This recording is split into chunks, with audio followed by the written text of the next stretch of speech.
देख रहे हैं आज तक, आपके साथ मैं हूं अंजना ओम कश्यप। देश में चुनावों का महाकुंभ शुरू होने वाला है, क्योंकि एक तो 2024 के लोकसभा चुनाव, लेकिन उससे पहले जिन राज्यों के चुनाव हैं उस पर पूरे देश की नजर टिकी हुई है नजर बीजेपी और कांग्रेस की भी। ऐसा क्यों? क्योंकि ज्यादातर इन तीन राज्यों की जिसकी हम बात कर रहे हैं वहां पर कांग्रेस और बीजेपी का सीधा मुकाबला है। दिलचस्प यह है कि 2018 में जब मध्य प्रदेश, राजस्थान और छत्तीसगढ़ के चुनाव हुए तो तीनों ही राज्यों में कांग्रेस पार्टी ने बीजेपी को हरा दिया था। यह अलग बात है कि गौरव भाटिया जी की पार्टी बाद में ज्योतिरादित्य सिंधिया के डोले हुए मन को अपनी तरफ खींचकर वहां पर सत्ता में वापस लौट गई मध्य प्रदेश में। तो कुल मिलाकर आज की चर्चा इस बात पर होगी कि अगर ये वार्म अप मैचेस हैं, राजस्थान, मध्य प्रदेश, छत्तीसगढ़, हालांकि तेलंगाना में भी चुनाव होने हैं, अगर ये वार्म अप मैचेस हैं 2024 की सबसे बड़ी लड़ाई के पहले, तो ऐसे में बीजेपी की रणनीति क्या है कांग्रेस की रणनीति क्या है, का सेंसस का मुद्दा जिसको चुनाव के पहले उठाया जा रहा है, क्या हासिल होगा महिला आरक्षण बिल से जिसे बीजेपी ने पास कराया है। कई सारे मुद्दे जुड़े हुए हैं, लेकिन पीएम के चेहरे पर, मोदी के चेहरे पर बीजेपी दांव लगा रही है। 8 दौरे मध्य प्रदेश के पीएम कर चुके हैं, 6 दौरे प्रधानमंत्री नरेंद्र मोदी ने राजस्थान के कर लिए हैं। एक बार फिर सोमवार को नए सिरे से इन राज्यों का दौरा पीएम करने वाले हैं, जहां पर कई योजनाओं का वो शिलान्यास भी करेंगे। वैसे ही राहुल गांधी भी छत्तीसगढ़ और मध्य प्रदेश कई जगहों पर जा रहे हैं, प्रियंका गांधी भी जा रही हैं। आज हम इस मुद्दे पर भी चर्चा करेंगे कि बीजेपी अगर एमपी में अपने 3 मंत्रियों को, और मंत्री जी कहते हैं हमें तो पता ही नहीं था, 3 मंत्रियों को, 7 सांसदों को टिकट दे रही है, और माना जा रहा है कि राजस्थान में भी, चाहे वो गजेंद्र शेखावत हो या फिर अर्जुन राम मेघवाल, इनको भी विधायकी का टिकट पकड़ाया जा सकता है चुनाव के लिए। ऐसे में क्या रणनीति इसके पीछे है, इसी पर चर्चा करेंगे। तालियों के साथ आप सभी का बहुत बहुत स्वागत है हमारे साथ जुड़ने के लिए। गौरव भाटिया जी, राष्ट्रीय प्रवक्ता भारतीय जनता पार्टी के, तालियों के साथ स्वागत कीजिए। आलोक शर्मा जी, राष्ट्रीय प्रवक्ता कांग्रेस पार्टी के, तालियों के साथ अभिनंदन कीजिए। हमारे साथ अरविंद वाजपेयी जी, प्रवक्ता एलजेपी के, जुड़ गए हैं। घनश्याम तिवारी समाजवादी पार्टी की तरफ से बोलेंगे, तो आम आदमी पार्टी की तरफ से संजीव झा जी हमारे साथ जुड़े हुए। तालियों के साथ इन सभी का स्वागत। आइए आपको सुना देते हैं क्या बयानबाजियां हो रही हैं। और कैलाश विजयवर्गीय ने तो एक बार कह दिया बड़ा नेता, फिर उन्होंने कहा कि बड़ा नहीं पुराना मेरा मतलब था। अब देखिए, जब मंत्री, सांसद, बड़े बड़े दिग्गज नेता आते हैं तो किनकी आंखों में सीएम बनने का सपना समा जाता है, इन सब पर चर्चा करेंगे। पहले जो विरोधाभास है, अच्छा दिग्विजय जी कह रहे हैं आलोक जी की पार्टी के कि देखिए कौन किसको निपटा देता है, सुन लीजिए, फिर चर्चा की शुरुआत करेंगे। अंदर से खुश नहीं हूं, सच कह रहा हूं, इसलिए कि मेरी लड़ने की इच्छा ही नहीं थी। हमने तो प्लान ये बनाया था कि रोज 8 सभा करनी है, 5 हेलीकॉप्टर से और 3 कार से, इस प्रकार रोज 8 सभा करनी है इस पूरे चुनाव में, और ऐसा प्लान भी बन गया था। पर आप जो सोचते वो होता का, भगवान की जो इच्छा होती है वही होता है। मोदी जी घबराए हुए हैं, अमित शाह जी घबराए हुए हैं, और मैंने आज, मुझे कुछ लोगों ने फ़ोन किया कि वो प्रयोग जो गुजरात में किया था कि सारे मिनिस्टर सबके टिकट काट दिए, वो यहाँ भी प्रयोग हो सकता है। जनता मन बना चुकी है, कांग्रेस के पक्ष में लहर है। मैं तुम्हारा भैया, ये सब नाटक नौटंकी है। इन्होंने न भाई की मदद की, न बहना की मदद की। कांग्रेस के पास अब कुछ बचा नहीं है अपने बचाव में कहने को, और बड़े और छोटा भारतीय जनता पार्टी में होता नहीं। सभी कार्यकर्ता का भाव लिए रहते हैं हम लोग, हमारा शीर्ष नेतृत्व भी और हम भी। पार्टी जो काम देती है उसको सहर्ष करते हैं, पार्टी जहाँ खड़ा करती है वहाँ खड़े हो जाते हैं। इसलिए ये बड़े छोटे का भाव कांग्रेस में होता है, इसलिए वो ऐसा सोचते हैं और देखते हैं। घबराहट का माहौल बता रहे हैं हम लगातार, हमें इन 20 साल से इनसे वोट ज्यादा लिए, इनसे क्या घबराएंगे। अब कैलाश विजयवर्गीय जैसे वरिष्ठ नेता कह रहे हैं कि हाथ जोड़ना पड़ेगा जनता का। अरे भाई, जनता के पास तो जब जोड़ना पड़ेगा, ये जनता भगवान है, जो प्रजातंत्र का मंदिर है, चाहे विधानसभा हो लोकसभा, जनता भगवान है, इसके हाथ तो जोड़ना पड़ेगा। उसमें इनको परेशानी आ रही है। और बाकी जितने भी हैं, तोमर जी का भी स्टेटमेंट मैंने देखा, उन्होंने कहा कि जो हाईकमांड का आदेश, तो कुल मिला के ये सब नेता कोई लड़ना नहीं चाहते, क्योंकि सबको मालूम है कि स्थिति बद से बदतर है, ये एक भी नहीं जीतेगा। आइए चर्चा की शुरुआत करते हैं। गौरव जी, पहला प्रश्न आप ही से। पीएम को तो खैर प्रचार के लिए आप लोग हर राज्य में भेजते हैं, अभी तक केंद्रीय मंत्री प्रचार के लिए जाते थे, अब आप टिकट थमाने लगे उन्हें, कि चुनाव भी लड़ो। आखिर बीजेपी क्या सोच रही है? एक तो पीएम मोदी के चेहरे पर मतलब पूरा डिपेंडेंसी आप लोगों की खत्म नहीं हो रही है, और अब आप लोगों ने केंद्रीय मंत्रियों को भी लॉन्च कर दिया है चुनाव में। डरे हुए हैं क्या? देखिए, सर्वप्रथम तो मैं ये कहूंगा, ये गर्व की बात है कि हमारे पास श्री नरेंद्र मोदी जी जैसा नेता है। जहां जाते हैं वो जनता उनके साथ चलती है और भाजपा का झंडा हर जगह लहराता है, कमल खिलता है। दूसरी तरफ देखिए दुविधा क्या है, जो नेता है इनके प्रदेश में, मध्य प्रदेश, छत्तीसगढ़, राजस्थान, वो कहते भैया ऐसा ना हो राहुल गांधी को बेच दे, कुछ 10-15 सीटें आनी है वो भी नहीं आएंगी। राजस्थान गए थे, वहां एक कुंभाराम योजना है, राहुल गांधी बोले ये कुंभकर्ण योजना जो चालू करी है ना ये बड़ी अच्छी करी है। अशोक गहलोत को कहना पड़ा भैया ये क्या बोल रहे हो, कुंभाराम है, कुंभकर्ण नहीं है। और मैं शुरुआत करूंगा, सबसे पहले आपने जो लाइन सुनाई, कैलाश विजयवर्गीय जी बिल्कुल बड़े नेता हैं, लेकिन यही पार्टी का अनुशासन होता है कि अगर किसी नेता से कहा जाता है चुनाव लड़ो तो वो कहता है देश सबसे पहले है, फिर पार्टी है, फिर मेरा हित है और मैं चुनाव लड़ूंगा। और उन्होंने कहा ईश्वर की यही इच्छा है। अगर आप कांग्रेस पार्टी में पूछें तो वो कहेंगे जो सोनिया माता कहे वही इच्छा है, लड़ लेंगे, अगर कहेंगी, नहीं कहेंगी तो नहीं लड़ेंगे। और ये सत्य नहीं है। सबसे पहले एक एक करके उठाते हैं प्रदेशों का। हमने आशीर्वाद यात्रा निकाली, 14 लाख युवा और जो मध्य प्रदेश में नागरिक हैं वो भारतीय जनता पार्टी से जुड़ गए। इन्होंने क्या निकाला? आक्रोश यात्रा। आक्रोश क्या? मंच पे मैं उज्जैन में था मध्य प्रदेश में, मैं आपको बताऊं, वहां पे इनकी आक्रोश यात्रा में कांग्रेस पार्टी के नेताओं का जो आपसी आक्रोश है वो निकल रहा है, कपड़े फाड़ रहे हैं। क्या ये उचित है? ये फर्क है। एक तरफ नेता है, सही नियत है, और दूसरी तरफ कुछ है ही नहीं। और इसीलिए 20 साल में 19 साल अगर भारतीय जनता पार्टी को मध्य प्रदेश में जनता की सेवा करने का मौका दिया है तो वो इसलिए कि ईमानदारी से हम सेवा करते हैं, मेवा नहीं खाते हैं इनकी तरह। आया हूं तो कुछ तो लेके जाऊंगा, नाम है क्राइम मास्टर गोगो।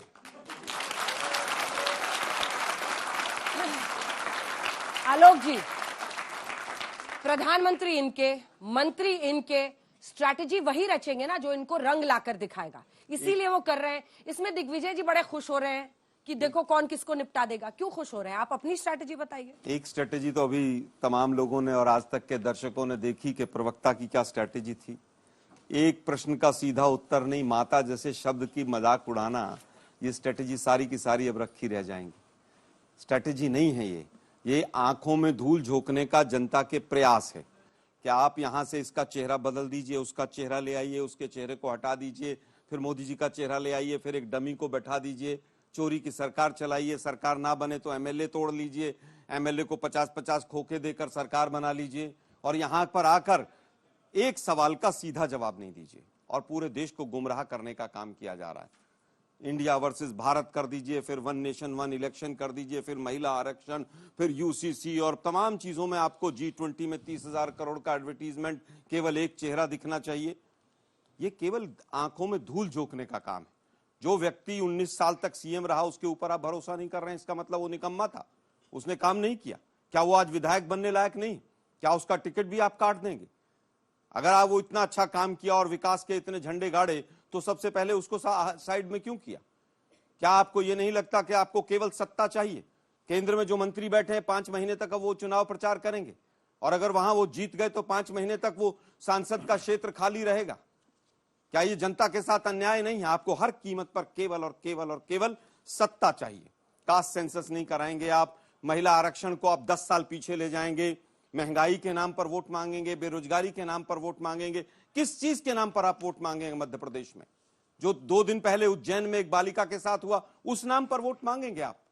उसके बाद क्या हो रहा है उसके बाद नाम पर वोट मांगेंगे? आपने कहा था फास्ट ट्रैक कोर्ट बनेगी, तमाम चीजें होंगी। मध्य प्रदेश में क्या हालात है वो पूरा देश देख रहा है। आप कहते हैं साहब हम बहुत अच्छा काम कर रहे हैं। मणिपुर में क्या हो रहा है? सीएम का घर तबाह होने पर उतारू है और मोदी जी वोट मांगते घूम रहे हैं। 20 से ज्यादा चुनावी दौरे सरकारी पैसे से, सरकारी कार्यक्रम है, सरकारी पैसे से आप चुनावी दौरे करते हैं और उसके बाद कहते हैं कि साहब बहुत अच्छा काम चल रहा है, बहुत बढ़िया काम हो रहा है। 3 कृषि कानून जो काले आए उन पर वोट मांगेंगे, महंगाई पर, बेरोजगारी पर, ब्रजभूषण शरण सिंह पर वोट मांगेंगे आप। ब्रजभूषण शरण सिंह के नाम पर वोट मिलेगा आपको। हमने केवल ये कहा कि चोरी की सरकार है, पिछली बार भी मध्य प्रदेश की जनता ने आशीर्वाद दिया, लेकिन आपने अपने धन बल, आपकी जो ताकत है, ईडी, सीबीआई, तमाम तरह की, उसके आधार पर आपने सत्ता को हथिया लिया। इस बार सूपड़ा ऐसा साफ होगा और उसका अंदेशा लग गया है बीजेपी को। एक सीएम को कह दिया कि साहब आप निकम्मे हैं, आप चुनाव नहीं लड़ेंगे। राजस्थान में कह दिया कोई सीएम फेस नहीं होगा। इसका मतलब आपके पास कोई ऐसा मजबूत लीडर नहीं है। लेकिन एक को पूरा वहां पर छत्तीसगढ़ में कह दिया कि आप तो बिल्कुल साइड हो जाइए। 3 राज्यों में जहां 15-15 साल आपकी सरकार रही, वहां पर आप सीएम से चेहरे से भाग रहे हैं। केंद्रीय मंत्री जो यहां पर 3 काले कानून लेकर आए थे, सुप्रीम कोर्ट तक में जिस तरह से फजीयत हुई और जिस तरह से पूरे देश के किसानों ने दुत्कारा, आज उसी मंत्री को आप विधायक लड़वाना चाह रहे हैं। जनता स्वीकार करेगी? जनता कभी स्वीकार नहीं करेगी। इस प्रश्न से शुरू कीजिएगा। आपने तीनों को बिल्कुल लगता है एकदम साइडलाइन ही कर दिया। शिवराज सिंह चौहान, वसुंधरा राजे सिंधिया, रमन सिंह, तीनों जो चीफ मिनिस्टर्स थे, उनका नाम तक नहीं कहीं दिख रहा है, उनको फेस नहीं प्रोजेक्ट किया जा रहा है। देखिए, सबसे पहले तो मैं ये कहूंगा, इनके मुंह से निकला माता शब्द का अपमान कर दिया।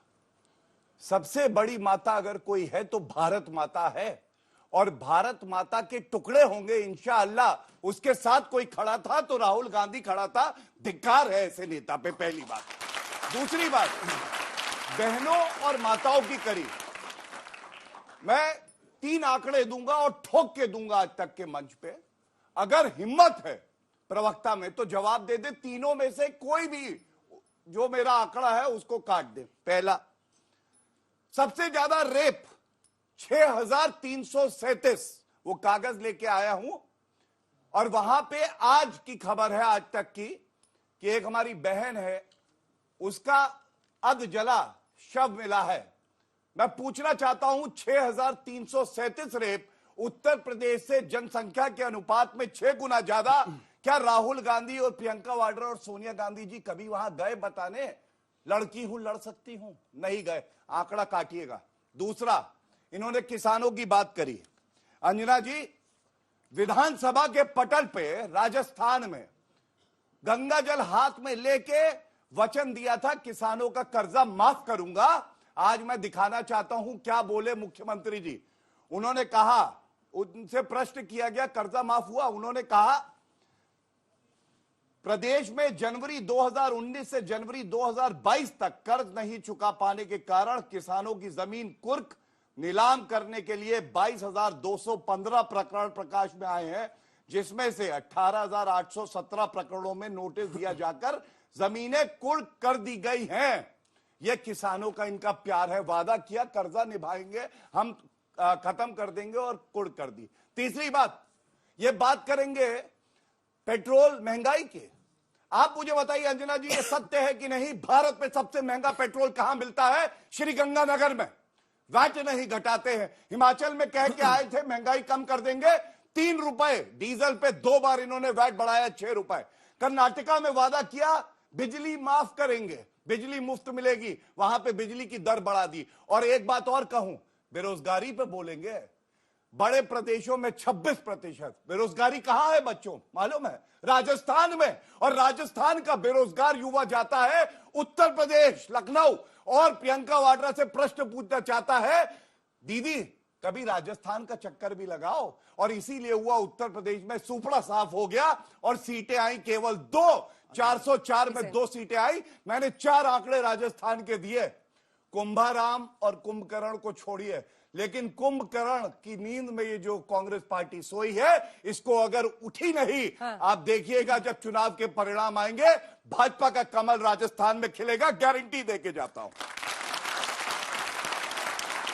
शक गहरा रहा है, शक गहराता जा रहा है। शक, क्योंकि आपने भी तीनों का नाम नहीं लिया।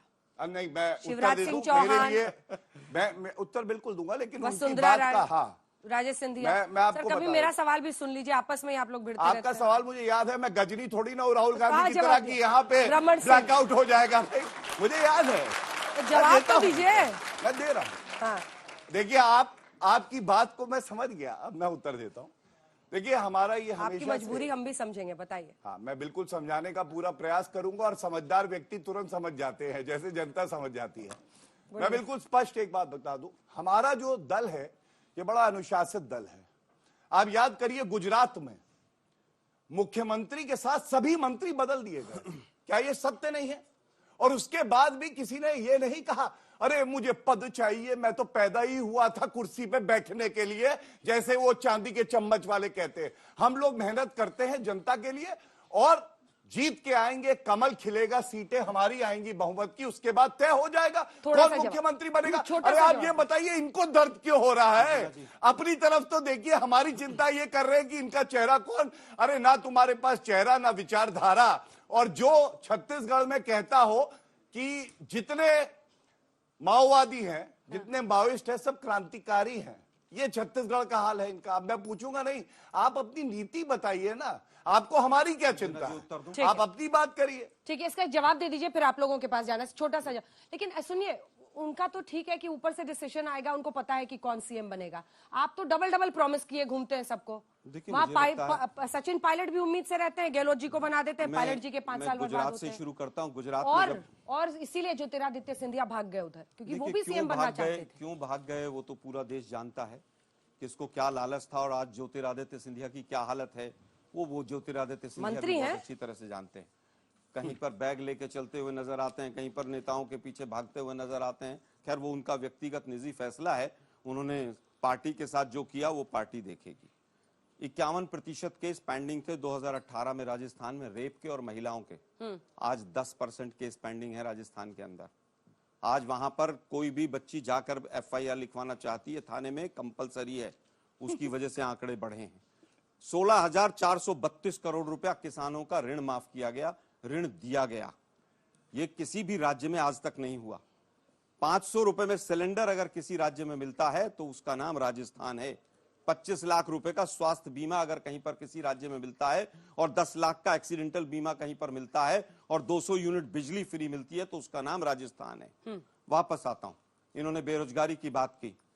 हरियाणा स्टेट आज से 10 साल पहले हमारे शासन में था, 4.6% बेरोजगारी दर थी। इन्होंने 26 तो बता दिया राजस्थान का, वो 36 से घटकर 26 हुआ, लेकिन वो 4.6 से बढ़कर और 28.6% हो गया राजस्थान और हरियाणा। वो इनको दिखाई नहीं देता। हरियाणा आज नंबर 1 है, जो नंबर 1 रोजगार के मामले में था, लेकिन इनको शायद वो हरियाणा दिखाई नहीं दिया होगा। ठीक है, मुद्दे की बात यह है, मुद्दे की बात यह है, मंत्रियों को केंद्र के मंत्रियों को इनको उतारना पड़ रहा है। MLAs के टिकट ये काट रहे हैं, मुख्यमंत्री का चेहरा ये नहीं बता पा रहे हैं। सिटिंग जो 18 साढ़े 18 साल से मुख्यमंत्री है उसको हटा ये रहे हैं। घबराहट, पूरी तरह से डर इनके चेहरे पर नजर आ रहा है और वो डर है इंडिया का। वो डर है जिनका मजाक उड़ाते हैं 4000 किलोमीटर की भारत जोड़ो यात्रा का, कि हिंदुस्तान जुड़ रहा है। आज जिस तरह से कांग्रेस का ग्राफ बढ़ रहा है और मोदी जी के झूठे वायदे, बहुत हुई महंगाई की मार अब की बार उनकी सरकार, और फिर 1200 रुपए का सिलेंडर कर दिया। बहुत हुआ भ्रष्टाचार पर वार, अब की बार उनकी सरकार। फिर उसके बाद क्या हुआ? एक भी केस 2014 के बाद, मैं बार बार रिपीट कर रहा हूं, मोदी जी ने दर्ज किया हो और उस मोदी जी के दर्ज किए हुए केस के ऊपर एक आदमी कन्विक्ट हो गया हो तो मेरे साथी बताकर जाएं। एक चीज और कहना चाहूंगा, जल्दी से, आप केवल ये समझ मुझे भी मौका दे। 2022 में बच्चों की भी बारी, 2022 में सब सुरक्षित हो जाएंगे। 2022 में किसान की आमदनी डबल हो जाएगी। अरे घट गई किसान की आमदनी। 2022 में सबके सर पे छत आ जाएगी। उसके बाद क्या हुआ नहीं पता। उसके बाद तमाम झूठ, रोज नए गोल पोस्ट। क्या कर्नाटक की हार, हिमाचल की हार ने मजबूर किया बीजेपी को अपनी स्ट्रैटेजी को रीथिंक करने का? वो कह रहे हैं इंडिया गठबंधन से डर के ये सब कुछ कर रहे हैं, केंद्रीय मंत्रियों को उतार रहे हैं, सांसदों को उतार रहे हैं। जहां तक हमने स्टडी किया बीजेपी को, हर हार से सबक लेते हैं और इसमें कहने में कोई कोताही नहीं है कि कर्नाटक में हारे हैं, वोट परसेंटेज इनका मेंटेन रहा लेकिन सीटें नहीं आई। लेकिन उन हार से सबक लेते हुए एक मैसेज दिया इन्होंने, जो मिनिस्टर है उनको उतारा है। तो इनको दुख इस बात का है कि बारे आपने इतने हैवी वेट क्यों उतार दिए? अरे भाई, राजनीतिक रण है, उसमें हमको रण जीतना है, उसके लिए हम क्या स्ट्रेटेजी बनाएंगे? आप कौन होते हैं उसमें दखलंदाजी करने वाले? नंबर 1, राजस्थान की बात इन्होंने करी। राजस्थान में महिला का जो क्राइम है वो नंबर 1 पे है। मैं अभी वही देख रहा था कि कागज मेरे पास है, मतलब जुलाई में 7 माइनर बच्चियों से रेप हुए, जून में 3 हुए, ये सब लिखे हुए हैं, जैसलमेर, बीकानेर, चूरू, बरौली, जोधपुर, ये सारा है। लाल डायरी अभी तो खुली नहीं है, वो भी किसी दिन खुलेगी। मतलब किस चीज के बूते ये भविष्यवाणी कर रहे हैं कि हम दोबारा से जीत के आ जाएंगे। स्ट्रेटेजी देख रहे हैं इनकी। और बुरा मत मानिएगा, देश का मतलब राज्य भी होता है। देश का मतलब है। आप कौन सी पार्टी से हैं? अपनी पार्टी की का नाम जरूरत तो नहीं ले लिया है, करो भाई। पार्टी की जरूरत नहीं मोदीनामा है। पढ़ते पढ़ते अपनी अजय पार्टी आलोक भूल जी, गए लोग। पार्टी की जरूरत नहीं है, जवाब देना पड़ेगा, जवाब देना पड़ेगा। इससे नहीं होगा, मिर्ची आग लगी हैंडल हुई है। करने से कुछ होता नहीं है। अपनी पार्टी आपको भूल अपनी गए, आप रणनीति जोधपुर बनानी बची पड़ेगी। नहीं। अपने देखिए, 5 में से 4 MP अरे मोदी साहब भाई, उड़ा के ले गए और मोदी जी बात पड़ वाह, वाह, वाह। गई। गजब है भाई। लाओ आग सुन लगाई नहीं है। सुन नहीं पा रहे, सुन नहीं पा रहे।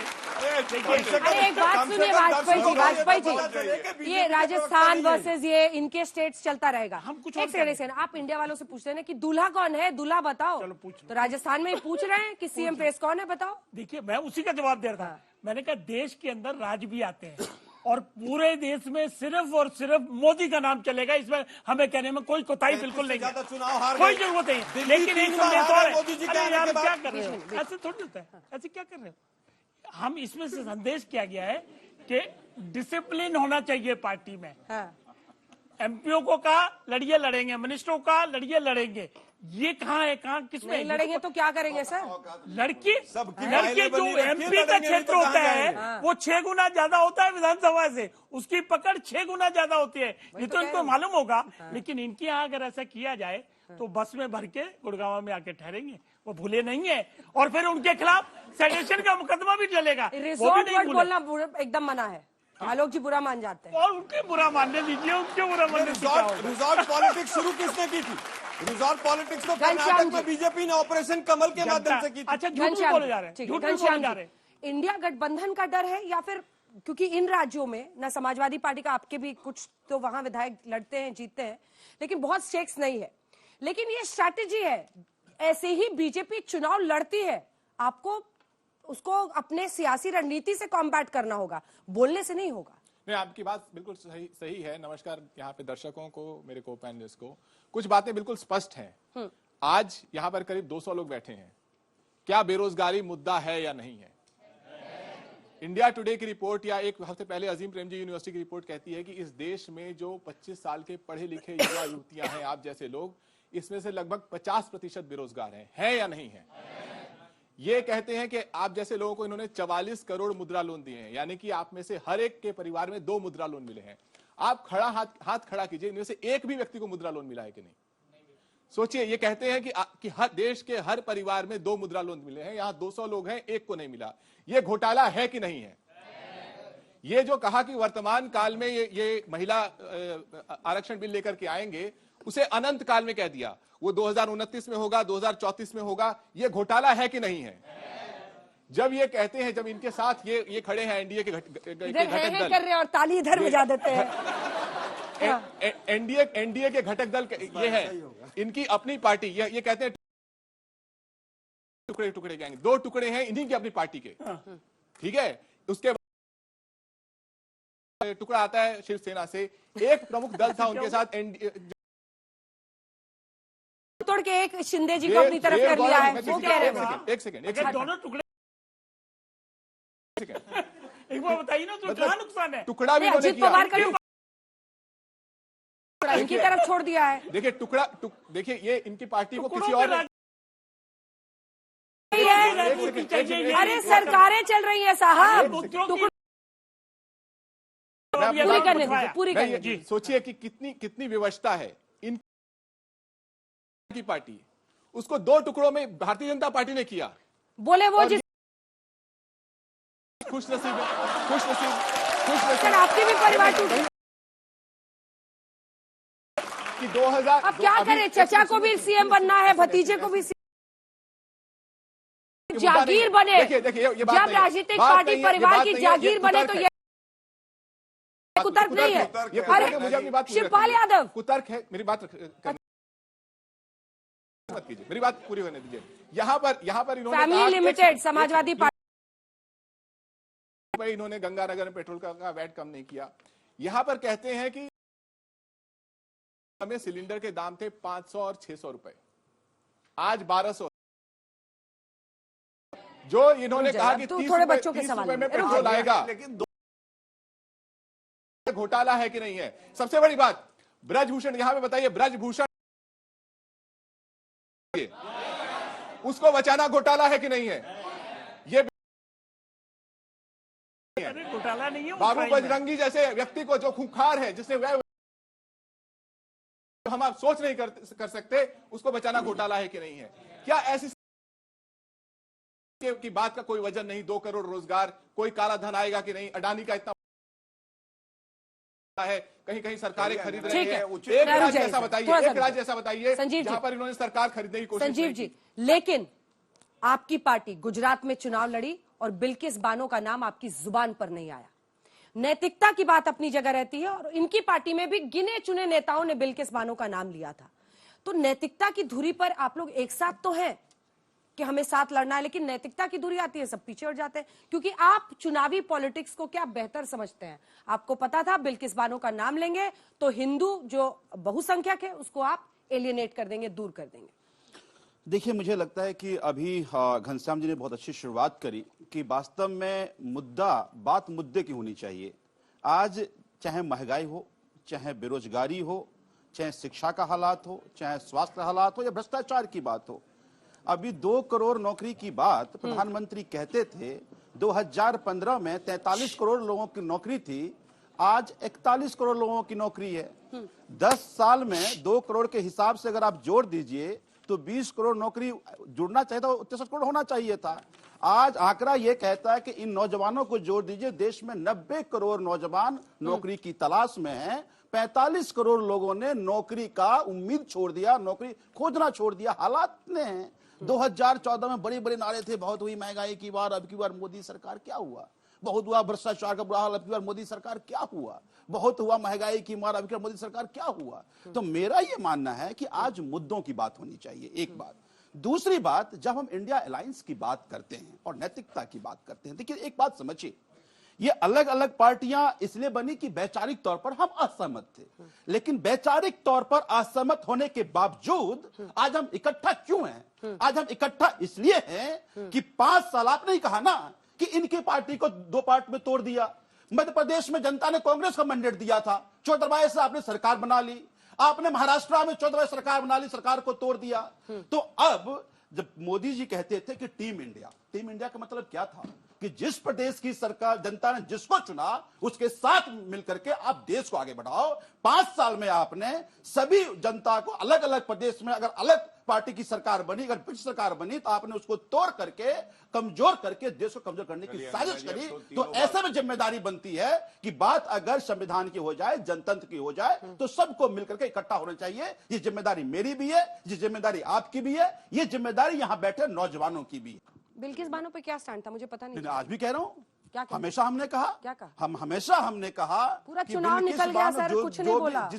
जो क्या बात करते हैं, हमारे सभी नेताओं ने बोला और आज भी हम बोल रहे हैं। नाम बताइए कि देखिए, मैं एक बात कह रहा हूं, मुझे नाम बता दीजिए, मैं मान जाऊंगा। केवल एक बिल्किस बानो की नहीं है। जो उत्तराखंड में हुआ वो भी शर्मनाक था, जो मणिपुर में हुआ वो भी शर्मनाक था। महिलाओं के प्रति अत्याचार जो हो रहा है, उस अत्याचार के खिलाफ बोलना चाहिए और मुझे लगता है बदला भी लेना। ठीक है, कुछ सवाल लेते हैं, फिर उसके बाद से गौरव जी आप जवाब दीजिएगा। सर, आपसे क्वेश्चन है कि क्या आपको नहीं लगता है कि देश में जो सर्वाधिक जो पद है उसकी गरिमा अब खत्म होते जा रही है? जो आप राजस्थान में जगदीप धनखड़ को आपको उतारना पड़ रहा है, तो इसका मकसद क्या है? ठीक है, मेरा जो क्या कहते थे कैलाश विजयवर्गीय जी को उनके ही जनपद में इंदौर में लड़ाया जा रहा है, जहां पे कांग्रेस की पार्टी पिछली बार भी बीजेपी से जीती थी। अब उन्हें इस बात का डर है कि वो चुनाव लड़ने से ही डर रहे हैं कि मेरा इंटरेस्ट ही नहीं है उसमें, तो इस बात का डर है कि उन्हें पता है वो हारेंगे। सर, मेरा सवाल आपसे है, जैसा कि आपने कहा कि बेरोजगारी यहाँ पर बहुत ज़्यादा है, सर की सरकार में जो बीजेपी की सरकार है वहाँ पर बेरोजगारी है और बहुत सारी चीज़ें आपने बता दी कि 50% है, 50% नहीं है। जब तक आपकी सरकार है तब तक सब कुछ 100% रहा है, लेकिन 100% रोजगार रहा है, मतलब गारंटी देकर आपकी सरकार हम लोगों को बैठी है कि अगर आप हमारी सरकार को मौका देते हैं तो हम एक बेरोजगार इंसान को रोजगार दिलाएंगे। मेरा क्वेश्चन आपसे है, पिछले 5 साल से राजस्थान में आपकी सरकार है, ठीक है, तो अभी भी एंड में आके इलेक्शन के टाइम पे भी लड़कियां सेफ फील नहीं कर रही हैं, तो अगले 5 साल अगर आपको फिर से मौका मिलता है तो आप ऐसा क्या कर देंगे कि लड़कियां सेफ फील करने लग जाएं? ठीक है, आपसे शुरू करते हैं, आप जवाब। धन्यवाद। देखिए, सबसे पहले तो इनकी बातों का उत्तर दे दूं एक एक करके, और फिर जो जनता ने प्रश्न पूछे हैं उसका उत्तर दूंगा। सबसे पहले इन्होंने एक कटाक्ष किया कि ज्योतिरादित्य सिंधिया जी बैग लेके चल रहे हैं। अरे बैग लेके चलना तो कोई बुराई नहीं है, यहाँ तो लोग कह रहे हैं कि खाली सूटकेस लेके रेलवे स्टेशन पे एक बालक पहुंचा हुआ है, और जैसे ही वो 10 कदम चलता है खाली सूटकेस ले लिया जाता है। कभी वो सूटकेस लेके चलते हैं, कभी वो कहते हैं मैं आज कारपेंटर हूं, कल मैं प्लम्बर हूं, और ऐसे चलता रहता है। लोग कहते हैं भैया नेता कब बनोगे, 15 साल हो गए, हम लोग झेल रहे तुम्हें। दूसरी बात, महिलाओं की हुई प्रश्न का भी उत्तर है, और महिलाओं पे मैंने 4 तथ्य यहां रखे। पेट्रोल सबसे महंगा श्री गंगानगर में, कोई उत्तर नहीं आया। मैंने रेप 6337 सबसे ज्यादा राजस्थान में, कोई उत्तर नहीं आया।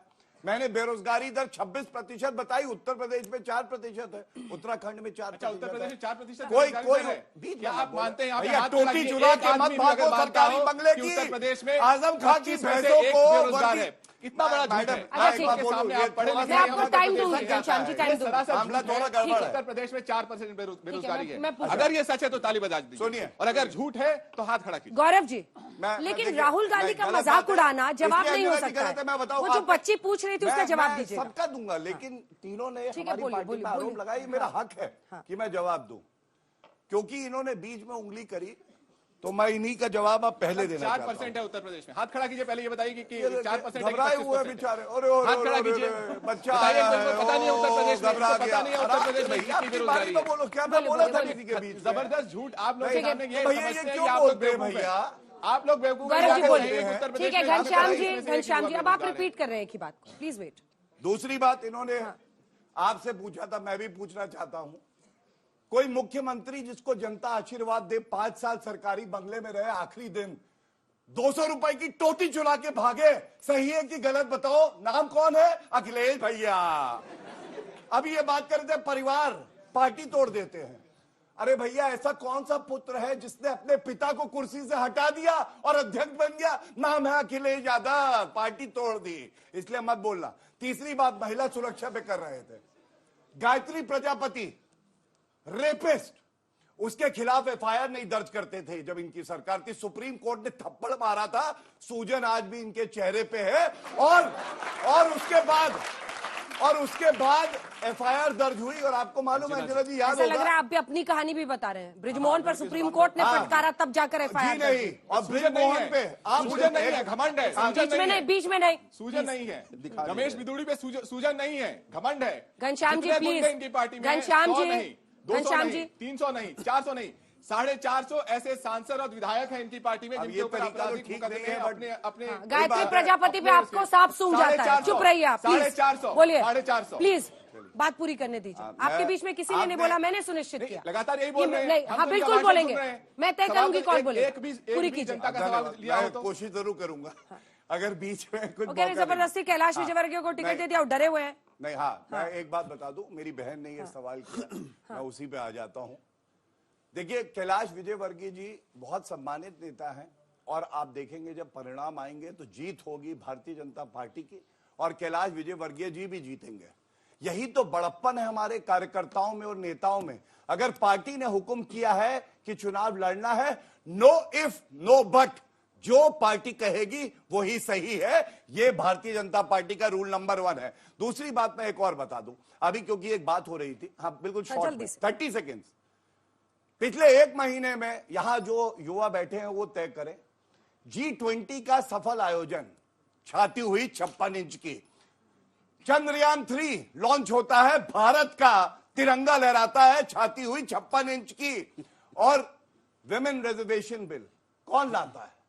नरेंद्र मोदी जी, छाती हुई 56 इंच की। और अंत के 10 सेकेंड, इनकी सीटें हैं 52, इनकी है 3 और इनकी है 1, टोटल कर दीजिए छाती हुई 56 इंच की नरेंद्र मोदी जी। जो बच्ची का सवाल था, राजस्थान में महिलाओं की सुरक्षा सबसे बड़ा मुद्दा जो दिख रहा है। मुझे लगता है अभी जो अहंकार भरा प्रवचन आप लोगों ने सुना, जनता उसका आने वाले सही समय पर उपहास का भी उत्तर देगी और इस घमंडिया भाषा का भी उत्तर देगी कि किस तरह से घमंड में चूर होकर सत्ताधारी प्रवक्ता आज अपना प्रवचन दे रहे हैं। जनता सबसे सर्वोपरि होती है, जनता उत्तर देगी। मैं इससे ज्यादा कुछ नहीं कहूंगा। डर जरूर है और डर मोदी जी को सबसे ज्यादा है। 18.5 साल मध्य प्रदेश में शासन रहा इनका, 54 मिनट का भाषण और 51 बार कांग्रेस का नाम लेते हैं। इनको फोबिया है कांग्रेस के डर का कि कांग्रेस को जितना कोसोगे बस कांग्रेस को कोसते रहिए, उपहास करते रहिए, मजाक उड़ाते रहिए। ब्रजभूषण शरण सिंह पर कोई उत्तर नहीं होगा, मणिपुर पर चुप्पी साधे रखेंगे, लेकिन 10 साल पहले किसी व्यक्ति ने क्या बोला था बस उस पर आज आ जाइए आप। अरे भाई आज नहीं तो कहा था बहुत हुआ महिलाओं पर अत्याचार, अब की बार उनकी सरकार। वो बच्ची राजस्थान पिछले 3 साल से मैं दे रहा हूं उत्तर। राजस्थान का मैंने पहले भी कहा कि राजस्थान के अंदर कंपलसरी FIR के बाद संख्या बढ़ी और 51% जो महिलाओं के अगेंस्ट केसेस थे वो घटकर जो पेंडेंसी थी वो 10% पर आई। लेकिन जोधपुर के अंदर जो लड़के पकड़े गए वो ABVP के थे, जो भाजपा से जुड़ा हुआ संगठन है। तो उनको कौन रोकेगा? देखिए उनको रोकने का काम सीएम रोकेंगे ना। मैं कह रहा हूँ 6 घंटे के अंदर अंदर उनको जेल में डाला। ब्रजभूषण शरण सिंह की तरह सुप्रीम कोर्ट नहीं जाना पड़ा बच्चियों को। एक केस में किसी एक केस के अंदर आलोक जी देखिए केसेस मैं बताती हूँ, मैं फिर बताऊँ क्योंकि सीएम ने कहा आधे केसेस फर्जी होते हैं केवल अगर उनके कहने क्योंकि से आपके एक मंत्री शांतिलाल धारीवाल ने कहा, एक सेकंड प्लीज, किसी ने नहीं कहा मर्दों का प्रदेश है। ये आप भाषा जो है इस तरह की भाषा बीजेपी बोल सकती है क्योंकि बीजेपी अपने आप को मर्दों की पार्टी मानती है। बीजेपी से लोग अपनी बेटियों को बच्चियों को बताते हैं। कठुआ कांड हो, हाथरस हो, तमाम जगह बीजेपी के लोग इन्वॉल्व पाए जाते हैं। कुलदीप सेंगर की पार्टी के लोग भी महिला आरक्षण की बात करते हैं, सुरक्षा की, तो ऐसा लगता है जैसे छाछ तो बोले ही बोले, छलनी भी बोले। अंकिता भंडारी वाले लोग, अंकिता भंडारी में कहा गया कि RSS के बड़े लोग वहां पर उस रिजॉर्ट के अंदर आते थे।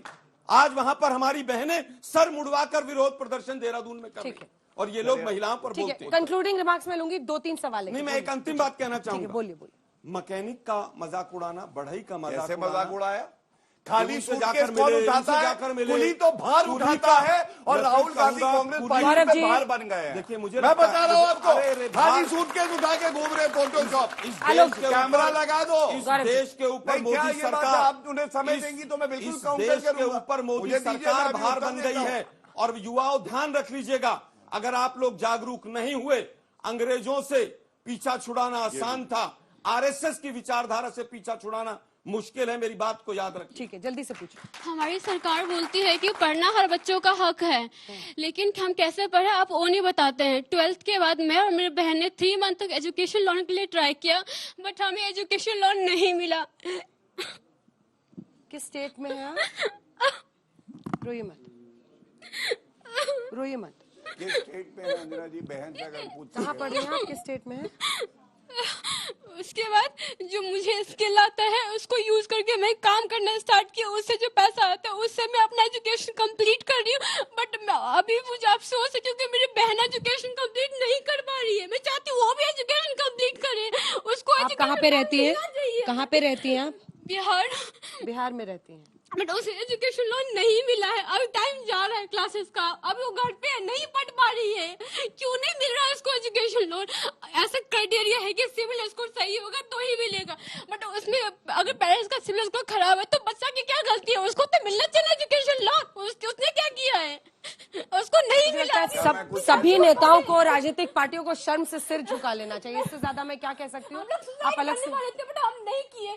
हमने एक दूसरे को संभाला कि हम कोई नहीं हो रहा, हमारे लक में नहीं है, हम नहीं पढ़ेंगे। नहीं, आप क्यों नहीं पढ़ेंगी? जरूर पढ़ेंगी। और आपका जो केस है, मेरी बहन पढ़ रही है घर पे, उसको मिलना चाहिए एजुकेशन लोन। ठीक है, चलिए एक कमेंट सबसे लेते हैं, उसके बाद मुझे लगता है इस इशू को एड्रेस करना चाहिए। तो रियल इशू तो ये है चुनाव में, अगर एक बच्ची इस तरह से रो रही है एजुकेशन लोन के लिए। देखिए देश में सबसे बड़ा जो घोटाला हो रहा है, सरकार कुछ मुझसे माने न माने, वो ये घोटाला है कि 16 करोड़ परिवार इस देश में मासिक 20,000 रुपए के व्यय पे जिंदा है। आप ये पेट्रोल, डीजल और सिलेंडर सब जोड़ लीजिए तो 24,000 का खर्चा है, किराया वगैरह मिला करके। एक आम परिवार जैसे हमारी बहन है, इनका परिवार हुआ, बगैर कर्जे के आप अपनी जिंदगी में आगे बढ़ नहीं सकते। लेकिन सच ये है कि उस कर्जे के बाद ना आपको शिक्षा मिल पा रही है, ना रोजगार मिल पा रहा है। और ये सरकार, उस सरकार का सबसे बड़ी विफलता है जो एक तरफ तो 15 लाख करोड़ बड़े बड़े पूंजीपतियों का माफ कर देती है, दूसरी बार कहती है कि 44 करोड़ आपको एजुकेशन लोन नहीं मिल पा रहा क्योंकि आपके हिस्से का लोन 44 करोड़ मुद्रा लोन के रूप में किसी को दे दिया गया। ठीक है, आप दिया गया है, गंभीर मसला है। उनसे पूछिए कि आपको नौकरी नहीं मिलेगी क्योंकि आपके हिस्से की नौकरी जुमला बना दी गई है। शिक्षा पर चर्चा नहीं सुना, शिक्षा पे क्या किया, स्कूल पे क्या किया, पढ़ाई पे क्या किया। आज दिल्ली में हमारी सरकार है, दिल्ली में हमारी एक स्कूल में डिफेंस में 35 बच्चों का सिलेक्शन हुआ है। आज 1500 बच्चे हमारे मेडिकल में गए हैं, 1400 बच्चे इंजीनियरिंग सरकारी स्कूल पढ़ने वाले बच्चे के हैं। अगर उसको आप एड्रेस कर देंगे तो देश आगे बढ़ेगा। देश किसी एक व्यक्ति गुणगान करने से आगे नहीं बढ़ने वाला। मेरे पास है, रिकॉर्ड है, अभी देख लिया। जैसे आपकी पार्टी तो बिहार की है, कीजिए आप लोग, उसी का जवाब लोन देना इनका काम था। बच्ची का जो दुख था ना वो देखा नहीं जाएगा, लेकिन इसमें एक बात बिल्कुल साफ है, 22,000 करोड़ रुपया इस सरकार ने, एक एग्जांपल दे रहा हूँ, आदिवासी की बच्चों की एजुकेशन के लिए बजट बना के राज्यों को भेजा। अब अगर बिहार राज्य गड़बड़ करेगा तो माफ करना, हमको उसके लिए कम से कम ना हो। बच्ची के साथ हम खड़े हैं, बच्ची को लोन हम दिलवाएंगे, गौरव खड़े हैं, गौरव भी लोन दिलवाएंगे। लेकिन ये हकीकत है, देखिए केंद्र सरकार जो है वो राज्य सरकारों के अधिकार नहीं छीन सकती है। हमने पैसे दिए, बाकायदा पैसे दिए, और वो पैसे अगर राज्य नहीं बांटेगी। ठीक है, टाइम खत्म हो रहा है, टाइम खत्म, सिर्फ 2 लाइन। देखिए मुझे लगता है कि बच्चियों की सुरक्षा तक के पैसे को एडवर्टीजमेंट पे खर्च कर अगर कोई सरकार कर सकती है तो मोदी सरकार है। 30,000 करोड़ रुपया अगर G20 के नाम पर एडवर्टीजमेंट पे खर्च हो सकता है। SBI में आपने अप्लाई किया, एक सेकंड, SBI फॉर्म भी भरा बट हमको नहीं मिला एजुकेशन। SBI में आपने अप्लाई किया है, और आपने कितने बच्चों के लिए अप्लाई किया था? मैं और मेरी बहन के लिए अप्लाई किया था। अच्छा, बट हम दोनों को नहीं मिला। अच्छा, आपने अपने लिए और बहन दोनों के लिए? हाँ, नहीं मिला। फिर जो मुझे आता है स्किल उसको यूज करके मैं काम करती हूँ, उससे पैसा आता है तो मैं अपना एजुकेशन कंप्लीट कर रही हूँ, बट उसका फीस नहीं भर। कौन से क्लास में है वो? अभी 12th की है। अच्छा, 12th में, ठीक है, बैठ जाइए। हाँ, देखिए मैं अपनी बहन को सुन रहा था और मैं एक बात कहूंगा, टाइम खत्म हो गया सर, सॉरी। यहाँ पे चारों प्रवक्ताओं ने बात रखी, सिर्फ 2 लाइन है, मैं समय तब भी आधा मिनट चाहूंगा, आप चाहे और सब काट दीजिएगा, महत्वपूर्ण बात कहने जा रहा हूँ, मेरी रिक्वेस्ट है। हाँ, मैं सिर्फ अपनी बहन से ये कहता हूँ, हाँ। इन्होंने कहा इनको लोन नहीं मिल रहा है, मैं आपको वचन देके जाता हूँ आज तक के प्लेटफॉर्म पे, बिहार काम गड़बड़ करे लेकिन नरेंद्र मोदी जी हमारे नेता है, आपका भाई खड़ा है भाई, मैं आपको वचन देता हूँ कि आपको लोन और जो मदद चाहिए होगी वो सरकार कंट्रोल करना सेंट्रल गवर्नमेंट का काम है। अंजना जी, ये बहुत घटियापन है, कंट्रोल कर सारे भाई बहन देख रहे हैं, जबरदस्ती किसी ने चले गए मोदी जी की तरह, क्यों झूठ बोले आप बताइए? किसी ने सोल्यूशन नहीं दिया। मैं बोल के जाता हूं, भारतीय जनता पार्टी भी आपके साथ खड़ी और केंद्र सरकार भी, मैं इस कार्यक्रम के बाद सुनिश्चित करूंगा कि आपको सारी मदद हो, ये मेरा वचन है। चलिए, इसी के साथ इस कार्यक्रम में इतना ही। देश दुनिया की बाकी खबरों के लिए आप देखते रहिए आज तक।